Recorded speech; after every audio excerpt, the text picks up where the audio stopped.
नमस्कार, स्वागत है आपका हमारे चैनल पर। मैं हूं आपके साथ शिप्रा सैनी।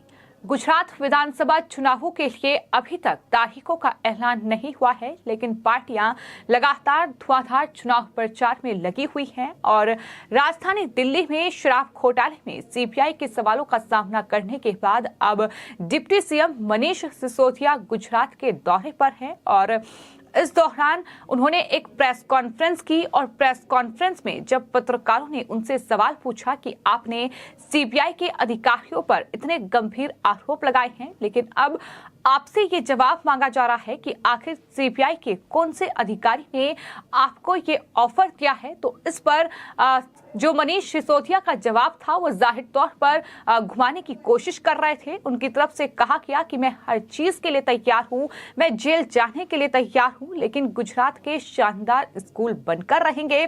ईडी सीबीआई का दुरुपयोग करके स्कूल बनवाने वालों को जेल में ये डालेंगे, इस तरीके की बातें उनकी तरफ से कही गई। तो कुल मिलाकर मनीष सिसोदिया के पास जवाब नहीं है। जाहिर तौर पर उनके हाथ में एक पर्चा था जिसे पढ़कर उन्होंने सीबीआई पर ये गंभीर आरोप लगाए और बीजेपी का ये साफ तौर पर आरोप है कि ये अरविंद केजरीवाल की स्क्रिप्ट थी जिसे मनीष सिसोदिया पढ़ रहे थे और सीबीआई पर ये गंभीर आरोप उनकी तरफ से लगाए गए। तो कुल मिलाकर सियासत गरमाई हुई है, लेकिन गुजरात पहुंचते ही एक बार फिर सिसोदिया ने ये दोहराया है कि उन पर मनगढ़ंत और झूठे आरोप लगाए गए हैं। इतना ही नहीं, मनीष सिसोदिया की ओर से जो प्रेस कॉन्फ्रेंस की गई उसमें कहा गया कि हर 4 किलोमीटर पर शानदार सरकारी स्कूल खोले जाएंगे। मनीष सिसोदिया ने कहा कि 27 साल से आपने बीजेपी को देखा, आज मौका है, हमें एक मौका दीजिए, हम गुजरात के सरकारी स्कूलों को शानदार बना देंगे। उन्होंने इस दौरान दावा किया कि गुजरात के सरकारी स्कूलों में पढ़ने वाले बच्चों का भविष्य खराब हो रहा है। इतना ही नहीं, गुजरात के सरकारी और प्राइवेट स्कूलों को लेकर उन्होंने तमाम बातें की। उन्होंने कहा कि प्राइवेट स्कूल में जो पेरेंट्स अपने बच्चों को पढ़ा रहे हैं वो इसलिए परेशान हैं क्योंकि वहां फीस में लगातार इजाफा हो रहा है और वहीं सरकारी स्कूलों की हालत ऐसी नहीं है कि वहां सरकारी स्कूलों में पेरेंट्स अपने बच्चों को पढ़ा पाएं। गुजरात में हाल बेहाल है। गुजरात के सरकारी स्कूलों में टीचर्स नहीं हैं, वहां बुनियादी सुविधाएं नहीं हैं। ये तमाम बड़े आरोप इस पूरी प्रेस कॉन्फ्रेंस के दौरान मनीष सिसोदिया की ओर से लगाए गए। लेकिन यहां सवाल दिल्ली के डिप्टी सीएम और साथ ही साथ शिक्षा मंत्री मनीष सिसोदिया से ये भी लगातार पूछा जा रहा है कि आखिर राजधानी दिल्ली में आपने कितने सरकारी स्कूल बनवाए हैं, कितने टीचर्स को आपने नौकरी दी है, किस तरह से राजधानी दिल्ली में जो स्कूल हैं वहां बच्चे टीन के कमरों में पढ़ने के लिए मजबूर। इस तरह से बरसात के मौसम में स्कूलों में पानी घुस आता है। तमाम तस्वीरें राजधानी दिल्ली के सरकारी स्कूलों से सामने आई हैं कि किस तरह की बदहाल हालत में दिल्ली के सरकारी स्कूल है। वहां बुनियादी सुविधाएं बच्चों के लिए नहीं है, वहां वॉशरूम बच्चों के लिए नहीं है, किस तरह से जो बेंच जहां बच्चे बैठते हैं वो दरअसल बच्चों के लिए नहीं है। तो इस तरह की तमाम तस्वीरें राजधानी दिल्ली के इन सरकारी स्कूलों से सामने आई हैं। किस तरह से राजधानी दिल्ली के शिक्षा मॉडल को लेकर केजरीवाल लगातार झूठ परोसते हैं और दिल्ली में शिक्षा और स्वास्थ्य को लेकर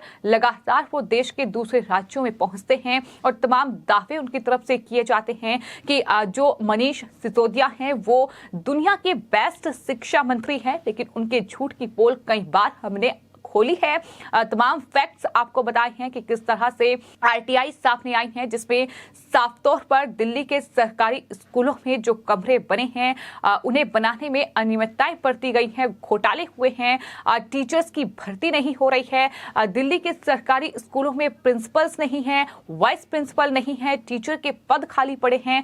तो इस तरह से राजधानी दिल्ली में इस तरीके के हालात हैं, लेकिन इन तमाम चीजों के बावजूद गुजरात की जनता को बेवकूफ बनाने की कोशिश केजरीवाल लगातार कर रहे हैं और इस पे बड़ी भूमिका इस तरह से मनीष सिसोदिया निभा रहे हैं, जिसमें वो गुजरात पहुंचकर प्रेस कॉन्फ्रेंस करते हैं और ये कहते हैं कि प्राइवेट और सरकारी स्कूल के हाल बेहाल है। एक मौका केजरीवाल को दीजिए, 5 सालों में दिल्ली की तरह ही गुजरात में भी सरकारी स्कूल जो है वो शानदार बन जाएंगे। हर 4 किलोमीटर के दायरे में गुजरात के 8 बड़े शहरों में सरकारी स्कूल खोले जाएंगे, ये भी उनकी तरफ से कहा गया है। तो इस तरह से गुजरात के सरकारी स्कूलों में पढ़ने वाले बच्चों का भविष्य खराब हो रहा है, ये केजरीवाल दावा करते हैं। लेकिन राजधानी दिल्ली के जो सरकारी स्कूलों के बच्चे हैं, उनकी ही तमाम ऐसी ग्राउंड रिपोर्ट सामने आई हैं जो ये खुलासा करती है कि किस तरह से बदहाल हालत में राजधानी दिल्ली के स्कूल हैं। लेकिन वहां गौर करने के बजाय जाहिर तौर पर तमाम चुनावी पैतरे राजधानी दिल्ली की सरकार आम आदमी पार्टी केजरीवाल सरकार अपना रही है। और यही वजह है कि तमाम झूठ, तमाम वादे, तमाम दावे गुजरात पहुंचकर किए जा रहे हैं। मनीष सिसोदिया ने यह भी कहा कि एक और जहां प्राइवेट स्कूल में अपने बच्चों को पढ़ाने वाले फीस वृद्धि से पेरेंट्स परेशान हैं, तो सरकारी स्कूल में अपने बच्चों को पढ़ाने वाले पेरेंट्स इसलिए परेशान हैं कि वहां पढ़ाई की अच्छी व्यवस्था ही नहीं है। उन्होंने कहा कि जैसे हमने दिल्ली के तमाम स्कूलों को अच्छा किया है, ठीक किया है, वैसे ही गुजरात के स्कूल भी हम शानदार बनवा सकते हैं। मैं आज यही निवेदन करने आया हूं कि गुजरात के लोगों से कि केजरीवाल की राजनीति को एक मौका दीजिए और 5 साल के अंदर गुजरात के सारे सरकारी स्कूल शानदार हो जाएंगे। प्राइवेट स्कूलों की फीस हम नहीं बढ़ने देंगे, ये दावा भी उनकी तरफ से किया गया है कि जैसे हमने दिल्ली में नहीं बढ़ने दी। इतना ही नहीं, गुजरात के तमाम स्कूलों का प्लान जो है वो हमने तैयार कर लिया है। आने वाले वक्त में हमें क्या कुछ परिवर्तन गुजरात में करने हैं अब वो हम देखेंगे। गुजरात के 44 लाख बच्चे प्राइवेट स्कूलों में पढ़ते हैं और इनके पेरेंट्स की शिकायत है कि ये प्राइवेट स्कूल लूटते हैं। हमारी सरकार बनते ही इस लूट को बंद कर दिया जाएगा।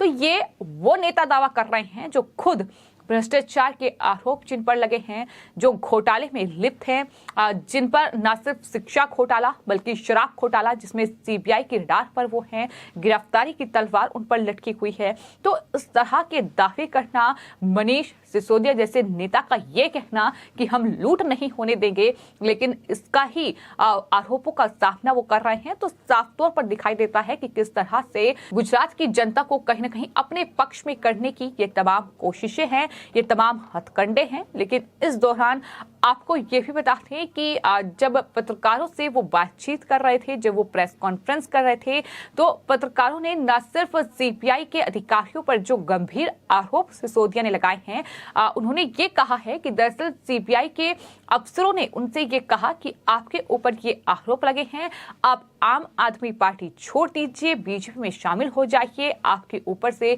ये केस हट जाएंगे। इतना ही नहीं, पत्रकारों ने ये भी पूछा कि केजरीवाल जो उन्हें भगत सिंह की संज्ञा दे रहे हैं, आखिर उस पर आप क्या कहेंगे? क्या आप भगत सिंह से अपनी तुलना कर सकते हैं? पत्रकार ने ये साफ तौर पर कहा कि आप उनके अनुयायी हो सकते हैं, आप उनके फैन हो सकते हैं, लेकिन आप भगत सिंह कैसे हो सकते हैं? तो इस पर सिसोदिया ने तोड़ मरोड़ कर जवाब दिया और कहा कि भगत सिंह ने देश की स्वतंत्रता के लिए लड़ाई लड़ी, लेकिन हम एजुकेशन सिस्टम के लिए लड़ाई लड़ रहे हैं, ये उनकी तरफ से कहा गया। तो कुल मिलाकर जवाब फिलहाल आम आदमी पार्टी और उनके किसी नेता के पास नहीं है और कहीं ना कहीं इस तरह से तोड़ मरोड़ कर जवाब दिया जा रहा है और गुजरात की जनता को कहीं ना कहीं बरगलाने की ये कोशिश। लेकिन गुजरात की जनता कई बार केजरीवाल को करारा जवाब दे चुकी है और देखना दिलचस्प होगा कि आखिर गुजरात विधानसभा चुनावों के नतीजों में क्या नतीजा आम आदमी पार्टी का निकलकर सामने आता है। फिलहाल आपकी इस पूरे मामले पर क्या राय है, हमें कमेंट बॉक्स में जरूर लिखिए और चैनल को सब्सक्राइब करें। धन्यवाद।